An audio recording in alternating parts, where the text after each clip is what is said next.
a essência desse foco no Senhor. Porque a verdade é que quando a gente não foca em algo, ou em especial no Senhor, dificilmente a gente consegue chegar lá. Quando a gente, na verdade, não foca em algum objetivo, dificilmente a gente consegue alcançá-lo. É verdade que todas as vezes que você tem um desejo no seu coração de alguma coisa, você coloca em foco. E quando esse foco é colocado em ação, você consegue chegar ao fim. Você consegue, no literal, chegar ao fim daquele foco que você colocou. E por isso, irmãos, nós vamos focar em Cristo para quê? Para que nós possamos chegar ao final. E assim como foi cantado aqui, Maranata, ora vem Senhor Jesus, nós possamos na íntegra cantar, e nós não só cantar, mas também viver isso para a eternidade agora. Amém? Amém. Você quer ir para lá? Amém. É tão fácil. É tão fácil. É simplesmente você querer. Entregue os teus caminhos ao Senhor.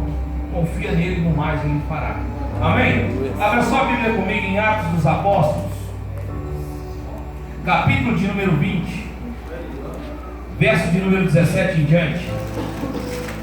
Em nome de Jesus.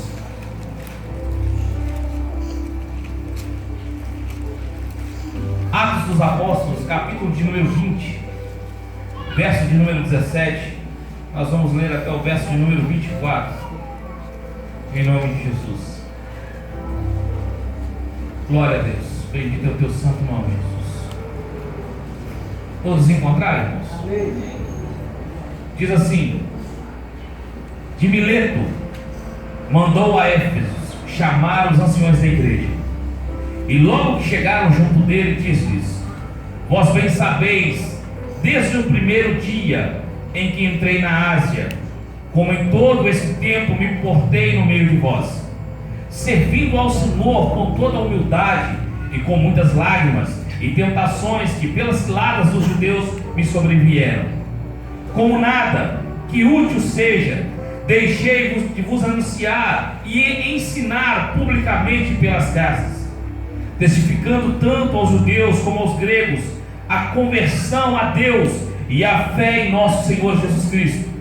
E agora eis que, ligado eu pelo Espírito, vou para Jerusalém, não sabendo do que lá me espera, senão que o Espírito Santo de cidade em cidade me revelar, dizendo que me esperam prisões, tribulações. Mas em nada tenho a minha vida por preciosa, contanto que cumpra com alegria a minha carreira e o meu ministério que recebi do Senhor Jesus Cristo, para dar testemunho do Evangelho da graça de Deus. Amém? Irmãos, nós de maneira nenhuma podemos trabalhar por um culto. De maneira nenhuma nós podemos viver em prol de um culto. Porque a verdade em um culto, ou um culto, é simplesmente o início de algo eterno que vamos fazer. Por que eu estou dizendo isso? Muitas das vezes nós idolatramos apenas o culto de domingo, porque é um dia que está mais cheio. Outras vezes idolatramos simplesmente o culto da quinta-feira, que é um culto que está menos cheio, mas com um número maior de pessoas. E muitas das vezes desprezamos um culto que é de suma importância, que é o culto de ensino da palavra de Deus. Mas por que eu digo isso, irmãos? Porque na verdade nós não podemos trabalhar em prol de um culto. Na verdade nós precisamos trabalhar em prol de um reino. Esse reino, irmãos, é algo que não foi constituído por homens, mas sim pelo próprio Deus, através do seu Filho Jesus Cristo, que veio aqui na terra e deu a vida por cada um de nós. O que nós podemos comparar nessa noite, então entenda bem, como a igreja do Senhor ela tem vivido, a igreja brasileira em especial, ela tem vivido. Ela tem vivido como aquelas duas mulheres que se apresentaram diante de Salomão. Lá em 1 Reis, no capítulo 3, no versículo 16 ao 27. Elas se apresentaram diante do rei Salomão, que tipificava a pessoa do rei dos reis, Senhor dos senhores. Se apresentam com uma causa, que essa causa era duas mulheres com um filho. A Bíblia fala que elas chegaram diante de Salomão, requerendo a maternidade daquele filho, porque uma delas tinha dormido em cima do seu filho e ele tinha morrido. À noite, enquanto dormia, ela correu e trocou os filhos e levou o filho da outra. Então chegaram diante de Salomão e aquela discussão naquela história.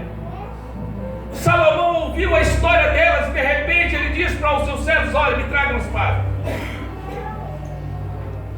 E quando eles trazem uma espada para ele, ele diz que ia picar o menino no meio e dar a parte para uma e a parte para outra. A mãe verdadeira logo disse: não, pode deixar o filho com ela, mas não importa ele estar vivo do que ele está morto. A igreja brasileira está comparada a essa mãe, que ela tem trabalhado por si só, pelo seu próprio ego, pelo seu próprio orgulho, querendo o filho dos outros, querendo literalmente o filho dos outros, mas não se preocupando em matando seus próprios filhos. Mas como assim, irmãos? Nós muitas das vezes como igreja temos preocupado simplesmente conosco mesmo e com os nossos próprios, ou as nossas próprias consciências, e não temos dado ouvido ao que realmente é necessário, na verdade, a vontade do eterno Deus sobre nós. Lutamos por coisas em vez de lutarmos por pessoas. Pessoas, na verdade, elas não são dirigidas, elas são conduzidas. Pessoas, na verdade, elas não são escravizadas, elas são amadas. E a igreja brasileira, ela tem invertido os papéis. Nós temos mais escorraçado do que amado. Nós temos mais lançado para fora do que trago para dentro. E quando falo para dentro, não é sobre quatro paredes, mas é para o reino de Deus, para a justiça de Deus, para a vontade do Senhor. Você vê o apóstolo Paulo aqui, literalmente no Atos capítulo 20, a partir do verso de número 17, ele relatando que como ele se portava, como ele vivia, como ele literalmente convivia com o quesito reino dos céus, como ele vivia e como ele atuava, não se preocupando nem com a própria vida, mas se preocupando com a vida alheia, não como fofoqueiro, mas sim como um instrumento de Deus, para que as pessoas pudessem compreender o reino dos céus. Você vê que no verso 17 ele diz: olha, de Mileto mandou a Éfeso chamar os anciões da igreja, homens que há muito tempo estão na frente da obra, homens que há muito tempo estão ali dirigindo uma obra, mas muitas das vezes não têm o entendimento da vontade de Deus plena sobre a vida. Estão fazendo as coisas conforme as suas próprias vontades, ou próprias, por que não dizer, consciências. O reino de Deus, irmãos, ele tem um reino, e esse rei é o próprio Deus. A igreja do Senhor, ela não é conduzida por homens, ou melhor dizendo, ela não é mandada por homens, ela é mandada pelo próprio Deus. Esses homens, eles conduziam a igreja conforme as suas vontades, e a coisa não fluía. Por quê, irmãos? A partir do momento que a vontade do homem ela entra no centro, a vontade de Deus é lançada para o lado, e a coisa não flui, a coisa não vai. Se o Senhor Jesus ele não for o centro da igreja, irmãos, é melhor nem existir a igreja. A centralidade de tudo tem que ser Jesus. Ele é o centro de todas as coisas. Tudo foi criado por Ele, para Ele todas as coisas foram criadas. Nada do que você vê aí foi feito sem Ele. A centralidade do Evangelho é Cristo, não somos nós. Muitas das vezes nós desvirtuamos as coisas. Nós descentralizamos Jesus e colocamos as nossas vontades. E muitas das vezes, irmãos, pasmem com isso e até chorem com isso, porque na verdade nós precisávamos estar chorando com a situação que nós estamos vivendo como igreja brasileira. Muitas das vezes nós viemos para um culto para nos cultuar, para dar glória a nós mesmos, para quando terminar o culto alguém chegar nas costas e bater: nossa, que palavra abençoada, nossa, que louvor abençoado. O intuito disso tudo não é isso. A glória tem que ser dada a Ele, somente a Ele. O louvor é só a Ele.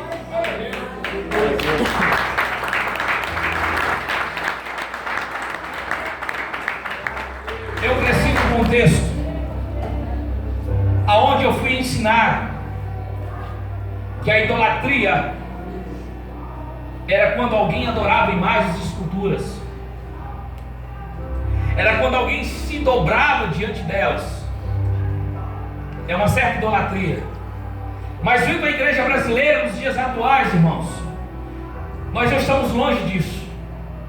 Não nos dobramos diante de imagens e esculturas, mas nos dobramos diante de pessoas.